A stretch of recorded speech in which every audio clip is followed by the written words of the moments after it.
بسم اللہ الرحمن الرحیم۔ ناظرین، آج ہم بات کریں گے جھیل سیف الملوک کے بارے میں۔ جھیل سیف الملوک پاکستان کے شمالی علاقے نارا میں واقع ہے۔ نارا سے جھیل سیف الملوک 13 کلومیٹر کے فاصلے پر ہے، جس کے لیے اوپر پہاڑوں کی طرف سفر کرنا پڑتا ہے۔ یہ جیپ ٹریک ہے، تقریباً 50 منٹ کی مسافت کے بعد جھیل پر پہنچ جاتے ہیں۔ روڈ کا زیادہ تر ایسا کچا ٹریک ہونے کی وجہ سے بہت خطرناک ہے۔ بارشوں میں روڈ اکثر خراب ہو جاتا ہے، لیکن مقامی لوگ اپنی مدد آپ کے تحت اس کی مرمت کرتے ہیں۔ جھیل پر بوٹنگ کی سہولت موجود ہے۔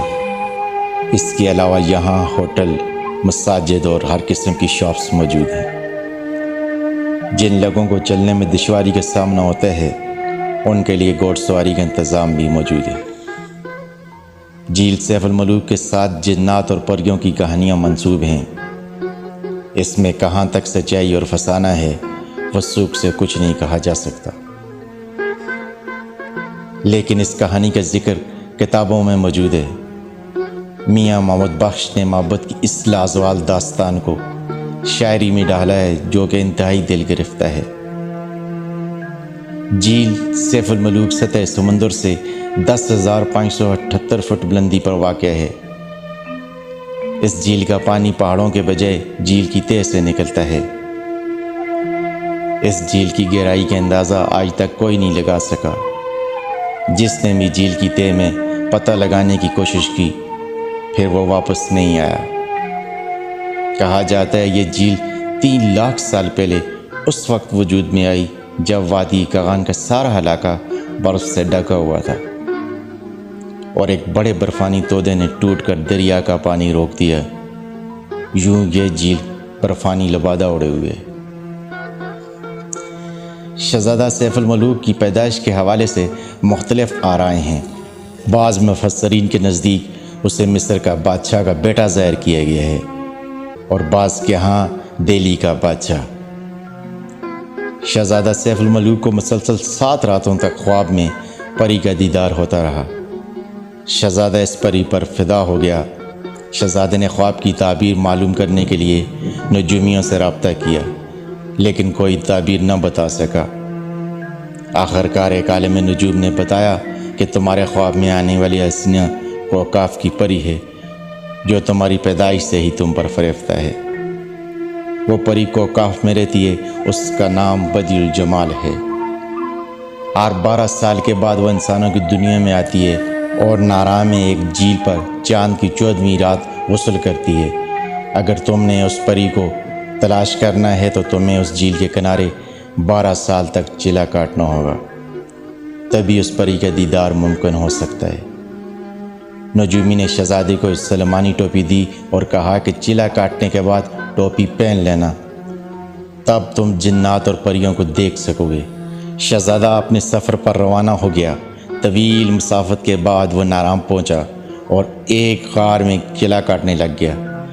12 سال کے بعد ایک رات شہزادے کو پروں کی پھڑپھڑاہٹ کی آواز سنائی دی۔ دیکھا تو پریاں جھیل پر اتر رہی تھیں۔ پریوں نے خلط اتارا اور جھیل میں غسل کرنے لگیں۔ شہزادے نے موقع ملتے ہی پری بدیع الجمال کی خلط اپنے پاس رکھ لی۔ باقی پریاں ڈر کے مارے بھاگ گئیں۔ پری نے شہزادے سے خلط واپس کرنے کو کہا، لیکن شہزادے نے یہ شرط رکھی کہ پہلے تم مجھ سے شادی کی حمی بھرو، تب میں تمہیں تمہارا خلط واپس کروں گا۔ پری نے جب انکار کیا تو شہزادہ نے اپنا تعارف کراتے ہوئے کہا کہ وہ 12 سال سے آپ کے انتظار میں یہاں چلا کاٹ رہا ہے۔ یوں وہ پری اس کی باتوں سے متاثر ہو کر اس کے عشق میں مبتلا ہوگی۔ جھیل کی عقب میں ایک پہاڑی ہے جس کا نام ملکہ پربت ہے، یعنی پہاڑوں کی ملکہ۔ 17,390 فیٹ بلند اس پہاڑی کو آج تک کوئی سر نہیں کر سکا۔ کچھ لوگ اس کی وجہ شہزادہ سیف الملوک کی بددعا بتاتے ہیں۔ بعض لوگوں کے ہاں یہاں جنات کا بسیرا ہے۔ اس پہاڑ پر ایک سفید دیو رہتا تھا جو پری کا عاشق تھا۔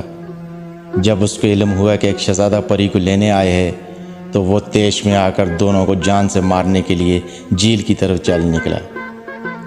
جب پری اور شہزادے کو دیو کا علم ہوا تو وہ نارا کی طرف بھاگ گئے۔ سفید دیو جب جھیل پر پہنچے تو معلوم ہوا کہ وہ نیچے کی طرف نکل گئے ہیں، تو دیو نے جھیل کے بند توڑ دیے۔ بند توڑنے کا مقصد یہ تھا کہ شہزادہ اور پری دونوں پانی میں غرق ہو جائیں۔ سیلاب کو دیکھ کر شہزادے اور پری نے جان بچانے کے لیے غار میں پناہ لے لی۔ وہ غار نارام بازار کے پاس موجود ہے۔ بڑی تعداد میں یہاں سیاح جاتے ہیں۔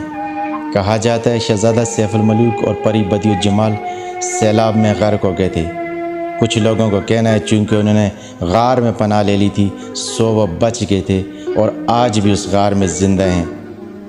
لیکن بعض لوگ یہ بھی فرماتے ہیں کہ سیلاب ختم ہوتے ہی وہ دونوں اپنے ہلاکے مصر چلے گئے تھے۔